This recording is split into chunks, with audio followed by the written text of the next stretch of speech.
A Japanese researcher once walked into a room filled with babies from different parts of the world.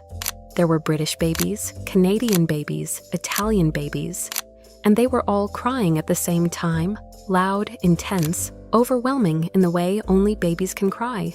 And then something caught his attention. And before we go any deeper into this, I want to ask you for something small, almost effortless. Take 1 second, literally just 1 second, pause this video, and with your finger press the subscribe button. It takes less time than putting your baby down in the crib and watching them wake up immediately. And if you're a parent, you already know exactly what that moment feels like. In one corner of that same room, there were Japanese babies. Same age, same conditions, same environment. But something felt different. The sound was different. The intensity was different. Some of them weren't crying at all. At first, he thought it was a coincidence. So he ran the study again, and then again. Every single time, the same pattern showed up. So he asked a question that, strangely, nobody had really asked before. What are Japanese mothers doing in the first 90 days of a baby's life that other parents are not doing? Because what you are about to understand is one of those things that once you see it, you cannot unsee it. Let's begin with what the science actually says. Researchers at the University of Warwick studied nearly 9,000 babies from different countries. They weren't looking at parenting styles in a general sense. They focused on something very simple, something every parent notices: how much babies cry. And what they found was surprising, not because there were differences, but because of how consistent those differences were. Babies in the United Kingdom cried the most. Babies in Canada were very close behind. Italy, the Netherlands, the United States. All of them showed high levels of crying in those early weeks. And then, at the very bottom of the list, there were Japanese babies. They cried less, they fussed less, they showed dramatically lower rates of colic. In fact, only about 2% of Japanese babies showed signs of colic in the first 6 weeks of life, while in some Western countries, that number went above 30%. Same species, same human brain, same biological needs, but completely different outcomes. Here is something most parents are never told, especially when they are holding a crying baby in their arms, wondering what they are doing wrong. Babies do not just cry randomly.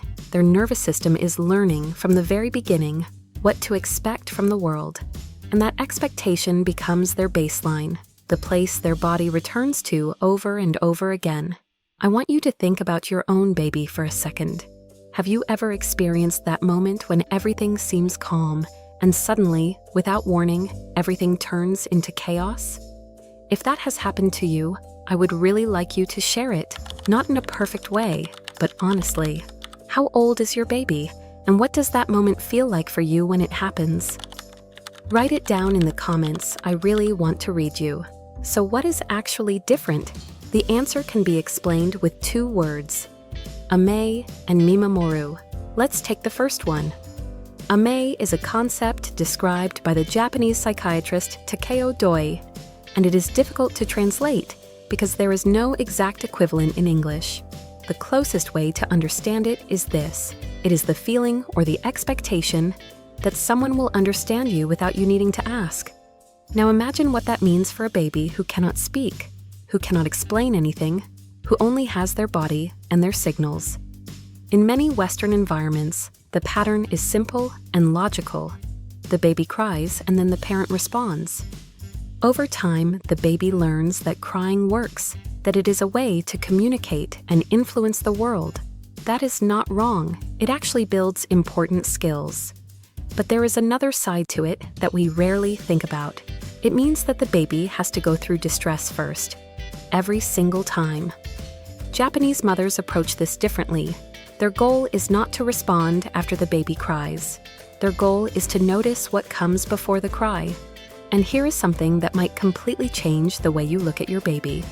Most babies do not suddenly start crying. Their body begins to signal discomfort before the crying even begins. There are small changes, almost invisible ones, in their breathing, in the way they move, in the tension of their body. These signals can appear up to a minute before the cry. When you start to see those signals, everything changes. And if what we are talking about right now is already starting to make sense to you, if something in your head is connecting dots, take a moment again and press the subscribe button. Because this kind of understanding is not about doing more, it is about seeing better, and that makes everything easier.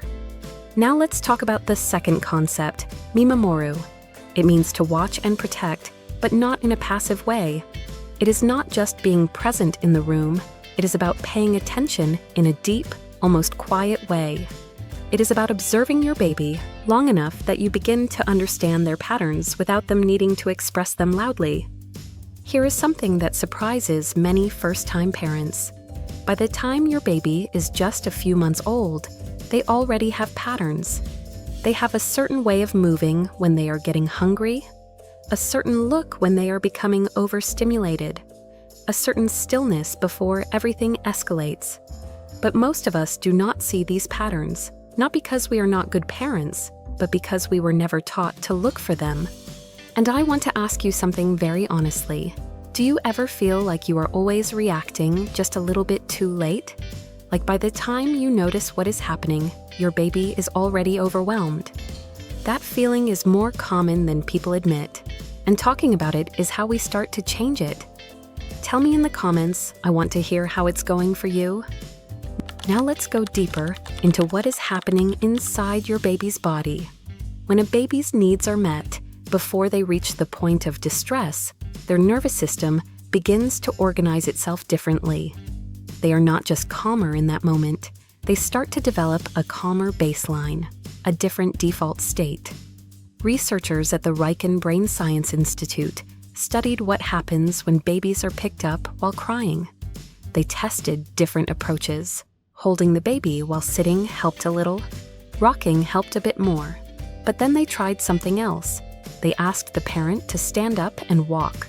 Not fast, not bouncing, just walking forward, with steady steps for 5 minutes. And something remarkable happened. Every baby in the study calmed down within those 5 minutes. Not most of them, all of them. The reason is deeply biological. When a baby is carried by a moving caregiver, their body recognizes a pattern that has existed for thousands of years. Movement while being held means safety. It means I am not alone.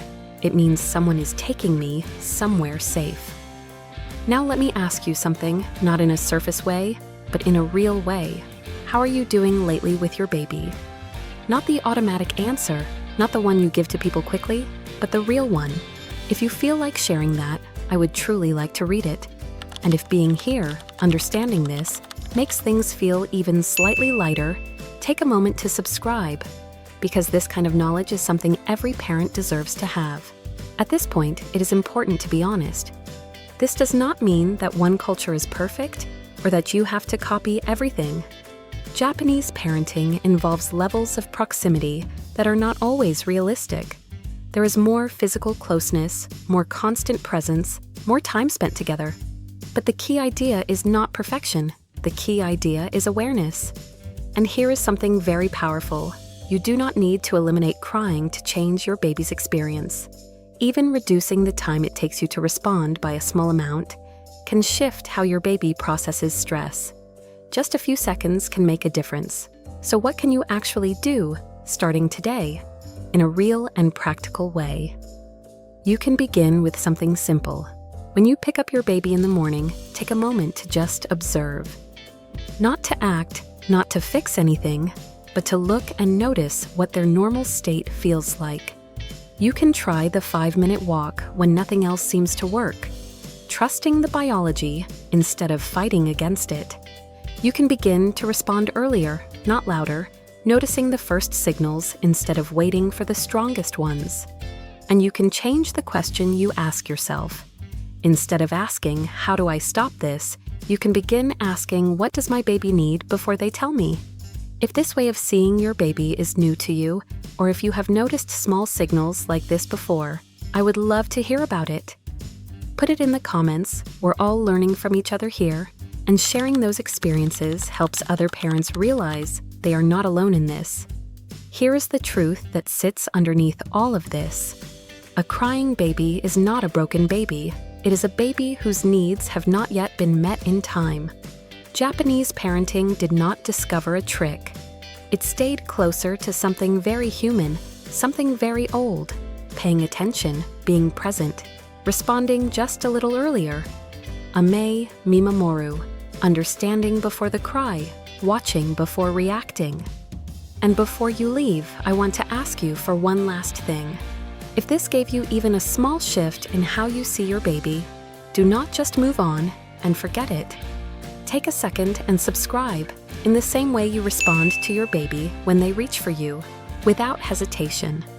And if you feel like sharing, tell me what has been the hardest moment for you recently as a parent. Because the truth is, none of us really have this completely figured out. And sometimes just hearing someone else say, "me too," changes everything.